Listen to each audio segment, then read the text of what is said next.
Frères et sœurs dans le Seigneur, mes chers frères et sœurs dans le Seigneur, nous allons continuer. Je vais continuer avec vous, mais cette fois-ci, le thème est intitulé la maladie. Non, Dieu envoie parfois la maladie comme châtiment du péché. Dieu envoie parfois la maladie comme châtiment du péché. La maladie est bien souvent, pour l'enfant de Dieu, un châtiment. Mes chers frères et sœurs dans le Seigneur,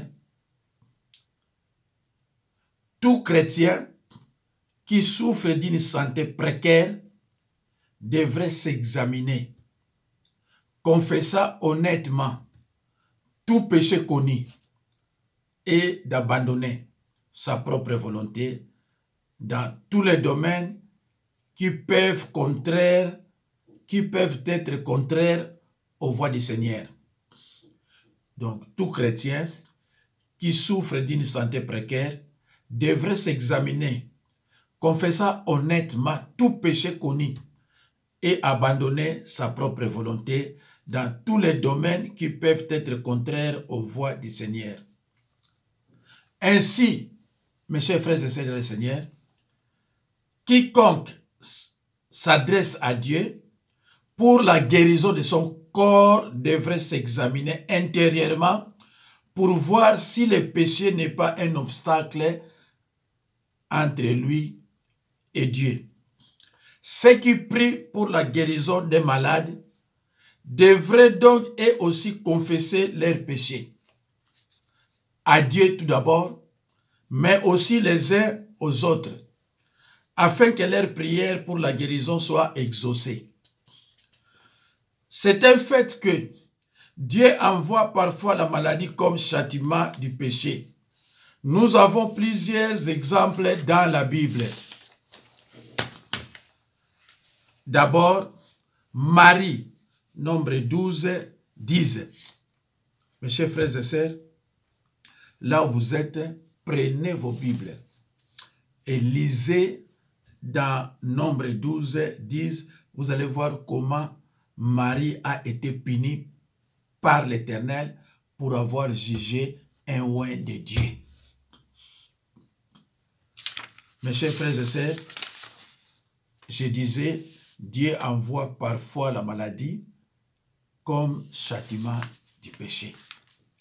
Alors, bandeko, Nzambe tamusatini la maladie pour la péché yo sali, à la péché yo ekamwa etumbu. Tozo monango na Marie, sœur ya Moïse, a jugé qui est un oint de Dieu. C'est pour cela, ce qu'on dit comme yango, tanga na nombre 12, 1 tina ba 11. O mona ndenge basalaki ye. Osias, Deutéronome 26 et 19. Osias, des chroniques, pardon, Bolibisa. Nabandeli. Marie, nombre 12, 10. Osias, des chroniques 26 et 19. Géasi, des rois 5 et 27. Firent tous trois frappés de la lèpre comme punition de leur péché. Bango misato natangi. Bazalaki frappé à maladie à lèpre pour ne pas pécher ou pas commettre. C'est pour cela yo moi na Nzambe oyeba ke tango yo so commettre péché Nzambe yebi ndeni na frapper yo. Mais quand on vous parle de péché, bino monaka impudicité. Monaka relation sexuelle. Parce que batu oyo ba prêchera bino. Bazwa habitude ya batu ba prêcha bango. Sans que koyebisa yo rancune eza péché. Tant moso sexualité oyo zo ba péché, yango eza péché te par rapport à rancune. Vol est un péché. calmoni kotonga batuka ko eza péché. Mais les églises eza rare bano bano lika rancune kotonga batu biloko ndengwana. Vengeance eza péché. Ingratitude surtout ça eza péché. Mutasalo bolamo ozozo kisele mabe. Eza péché monene. Ingratitude eza péché mo osaka nango te. Ya bato yo bazaka na reconnaissance te. Omoni pasi pona ye. Mais ozala mutali boso ko kete ko critiquer yo, to ko combattre yo même. Péché d'ingratitude. Mais bakote ya yo sexualité. Bandeko soki bosu Bible na bino kotanga bokomona Marie asala nini na nombre 12:10, Osias asala nini na 2 Chroniques 26:19, Géasi asala nini na 2 Rois 5:27. Bango nyonso so otali bien baki na ba problème na basala nzambe. Par exemple na opesa awa eza na bato yo baki na ba problème na basala nzambe. Bazu baku ndeko nanga soko moni mutu azo critiquer musala nzambe longwa surtout basala nzambe ti biso ba oyo nauti na réunion de prière na ba fidèle na prêcher bango enseignement oyo na prêcher lo. Mais nazana batu nanga neti ona uti osala wana nazana frère Thierry na boss na kotindila thème enseignement. Alors amona ki enseignement ezate so enseignement alaki bien que na loba ke ba matin nanga sika na bomba nano mais nazana obligé ya kotia yango po ye alanda yango récupérer na ser mususu alandaka ye pe azalaki te bazaki sur 3-4. Alors oyo lisusu loko na changé air brusquement pour tous à 18h30 ngala teki na 16h. Bango siko bazwaki ba rendez-vous na ba 16h. Na bibo lukola ngai mutu na sali ke bazala te, il faut na tia mosiko na YouTube. Comme ça balanda yango ba pe bazo zela yango. Soko moni mate ya o sepelisa ndeko nanga de toute façon yanga nyonso sepelisa bato. Yanga tout sepelisa bato. Zo yango panza yango na baninga mususu oyo bazwa chance on a te. Dieu envoie parfois la maladie comme châtiment du péché. Le roi Jéroboam a les bras paralysés au moment où il veut saisir la prophète. Il veut saisir le prophète qui vient l'avertir de la part de Dieu. 1 roi 13:4. Le roi Jéroboam a les bras paralysés au moment où il veut saisir les prophètes qui vient l'avertir de la part de Dieu. 1 roi 13:4. Vous avez dit que vous avez dit po alinga meka musala nzambe nzambe akuta nango alinga meka musala nzambe ngai combien de bato ba mekaka. Donc yo olinga meka musala nzambe o azana kati ya vérité tala ba ko akuta na yango. Alors exemple oh nyo c'est ça biblique.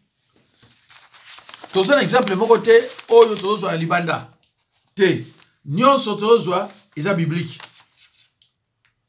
Voilà. Alors, dans le Nouveau Testament également,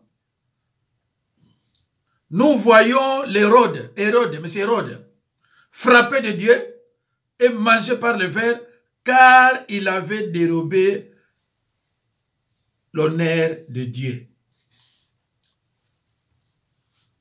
Mes chers frères et sœurs, je trouve juste que tout ce que j'affirme soit examiné à la lumière des Écritures et qu'il puisse donc être contesté si je me trompe. Tout ce que je vous donne, tout ce que je vous fais référence, il y a des versets bibliques. Et là, on a une référence. C'est pour cela, ceux qui ont moniqué, on a appelé ça quand on a la Bible, on a examiné l'Écriture. Comme ce que faisaient les Juifs de Béret, acte 17-11.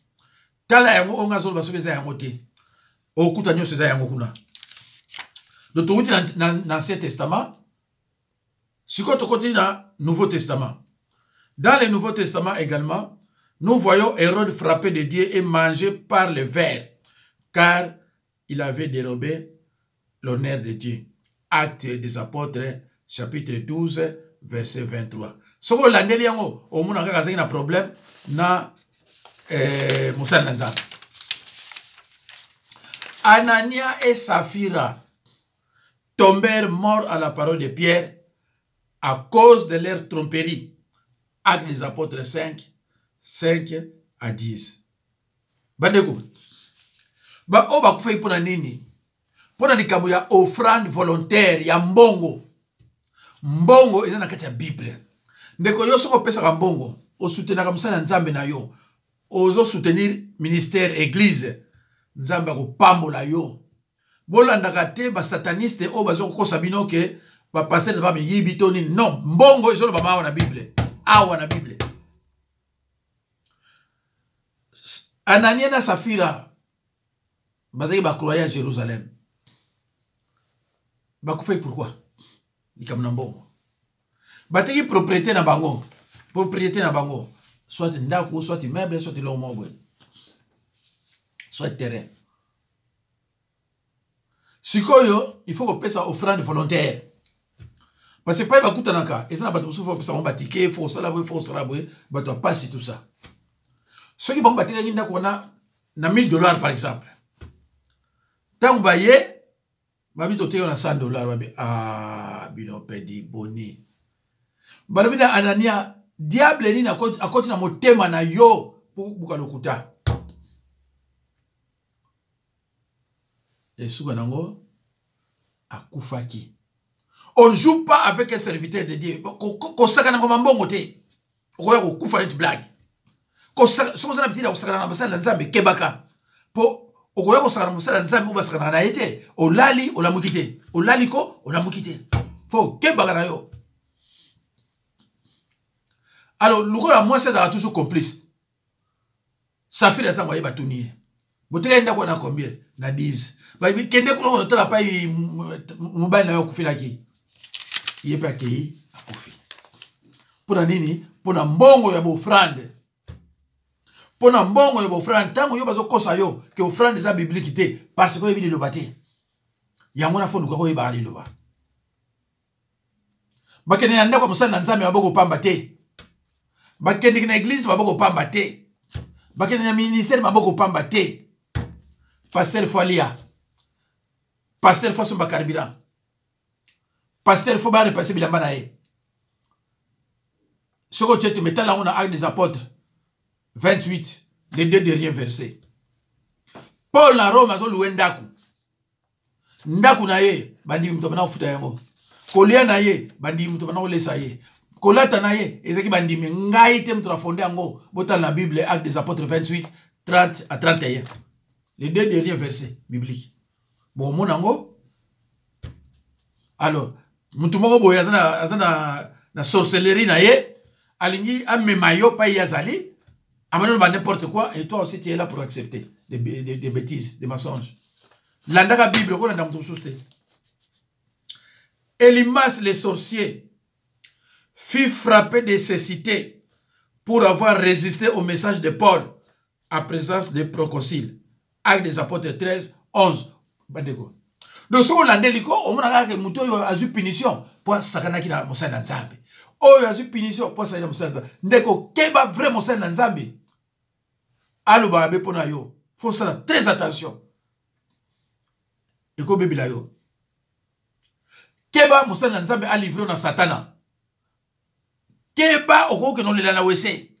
Olo le la pa ibatu bali yo batu ko relation na wese pona monoko na yo o kanaki yangote. Faut faire très attention. Surtout bino mto bolaro nzambe atinda nga pa ya yupa na yo. Mais soki nzambe atinda ki yo pa na nga zala discipliné. Soki nzambe atinda ki yo pa na nga zala discipliné, ye sala likambo ya tinda ko pa na nga. Mais kokota makambo te za yote. Kokoma juge te. Yo tala nzambe atindi yo et pa na nga pona nini? Pona guérison. Au guérir, c'est très important. Mais kosala boyete omimona neti yo oleki ngai na amour. Neti yo oleki ngai na bolingo. Et ceux qui obikaki parce que nazana bolingo. Nga nazana bolingo. Yamona yobikaki. Nazana bolingo. Yamona nzambe atindaki opananga. Nzambe ko tinda yote pa mutazanga bolingo. Te. Nzambe atindi yo et pa mutazana amour. Amour de Dieu et amour du prochain. Yao batindi opananga. Soki nzambe azotinda mutu pa ya mutu azanga bolingo wana nzambe oya bisote. Alors batela et pa yatindaki yo. Sinon te soko pese mu Congo, ceux qui a pese mu Congo, ils allaient wa. Quand Jésus guérit les paralytiques de Betsheba, il lui dit, voici, tu as été guéri, ne pêche plus. De peur qu'il ne t'arrive quelque chose de pire. Jean 5, 14. Jean 5, 14. Et quand il guérit celui qui avait été descendu à travers les toits par 4 hommes, il lui dit tout d'abord, mon enfant, Marc 2, 5 à 11. Marc 2, 5 à 11. Cet homme fut guéri à l'instant même, mais dans son cas, le pardon de ses péchés avait précédé la guérison. Cela doit nous rappeler que la réconciliation avec Dieu est plus importante encore que la guérison corporelle. Mes chers frères et sœurs, Bible de l'Amiso, confessez ma soumunayo, pose la guérison. Mais awa wabalobi, Jésus a guéri rien avant confession. Jésus Zanzambe a droit de sala oyalingi. Mais la délivrance, vraie délivrance, commence toujours par la confession de péché et la rénonciation définitive aux pratiques. Mais awa Bible Jésus a guéri rien parce que lui, il avait le pouvoir de pardonner lui-même les péchés. Il faut comprendre. Mais pour comprendre, ce n'est pas à n'importe quel pasteur qui expliquer. Je prends mon temps. Pourquoi? Comprendre po ezana batebele batalaka ah pasteur so natali mateya na yoko natali ya bato mususu mais nazomona ngo neti ya babébé.